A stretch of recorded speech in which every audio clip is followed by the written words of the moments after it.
어땠어요? 대학교는 어느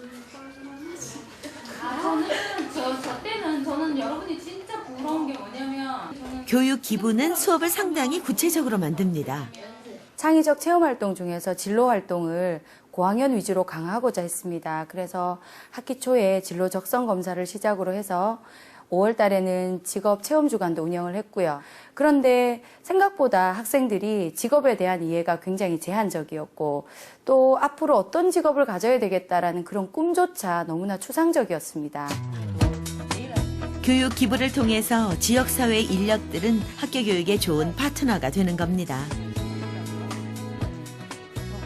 요새 같은 경우는 파티시나 뭐 이런 바리스타 같은 경우도 애들이 되게 선호하는 직업 중에 하나니까. 운동적으로도 좀. 특히 이런 직업 탐색 프로그램의 경우 교육 기부는 프로그램의 성패를 좌우할 수도 있습니다. 직업 탐색 프로그램 교육 기부자로 활동해 주십사하고 부탁 말씀드리려고 전화드렸습니다. 교육 기부는 학교 수업을 질적으로 양적으로 확장시키고 있습니다.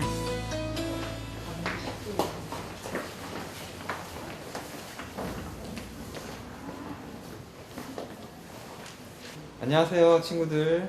안녕하세요. 오늘 저희 치과에 오신 것을 환영합니다. 치과를 개원할 때 저희 치과가 지역 사회에 도움이 되는 치과였으면 하는 생각이 있었는데요. 이런 아이들에게 꿈을 심어주는 이런 교육이 그런 일 중 하나라고 생각이 돼서 기쁘게 시작하게 됐습니다. 이제 본격적으로 체험이 시작되는데요. 환자 입안에 세균이 들어가면 안 되겠지? 그래서 이렇게 글러브를 끼고 하는 거야. 1번이라고 적혀있는 거 이걸 누르면 이렇게 의자가 움직일 거거든. 봐봐. 하고 이제 의자 당겨와야 되죠. 전문가의 강의와 현장 체험을 통해서 아이들은 다양한 상황을 경험하게 됩니다. 전문가들의 교육 기부가 수준 높은 교육 기회를 제공하고 창의력 교육에 직접적인 영향을 주는 거죠. 교육 기부로 진행되는 진로 탐색 프로그램의 효과는 일반 교실 수업과 비교할 수 없을 정도입니다. 전문 강사님께서 이야기를 들어보니까 좀 새롭고 좀 더 배워보고 싶다는 생각이 들었습니다. 손톱 꾸미는 거나 예쁘게 하는 것에 관심이 좀 많아서 그런 거 커서 하면 좀 재밌고 적성에도 맞는 것 같아요. 저희 주변에 보면 다양한 직업을 가지신 분이 너무나 많은데 그분들을 저희가 직접 섭외를 해서 학교 그리고 교실이라는 공간 속에서 아이들과 접하게 할 수 있었다는 게 가장 큰 성과인 것 같고요. 그다음에 그런 분들이 직접 와서 이제 강의를 통해서 아이들에게 정보를 제공해 주는 것이 교사인 저희들보다 전달하는 그 전달력은 훨씬 뛰어났다고 생각이 듭니다. 이 과정을 통해서 아이들이 자신의 미래를 좀 더 내다볼 수 있는 능력이 생겼고 그걸 통해서 미래의 자신의 모습을 설계하는 능력이 생겼다고 생각이 듭니다. 교육 기부는 기업과 대학, 공공기관 등 지역사회가 보유한 인적 물적 자원 그리고 개인의 재능을 활용해서 다양하고 수준 높은 교육 환경을 만드는 프로그램입니다. 그리고 그 효과는 단순한 지식과 경험 전달을 넘어섭니다. 교육 기부가 중요하다는 건 이제 한번 생각을 해보시면 좋을 것 같아요. 여기 학생들이 앉아 있어요. 그 학생들은 과학을 되게 좋아하는 학생들이야. 초등학교 때부터. 거기에 우리가 강의하러 오는 사람이 노벨 물리학상 수상자예요. 근데 이 사람은 대학교 강의를 하지 않고 전국을 돌아다니면서 과학에 관심 있는 초등학생들에게 과학이 얼마나 재미있고 얼마나 흥미있는 그런 과목인지를 얘기해 주러 다닌다고 생각해 봅시다. 지식도 중요하지만 말이죠.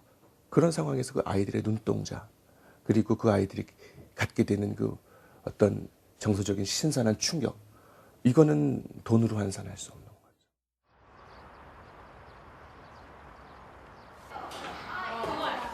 전문가들은 창의 인성 교육의 가장 큰 숙제는 평가라고 합니다.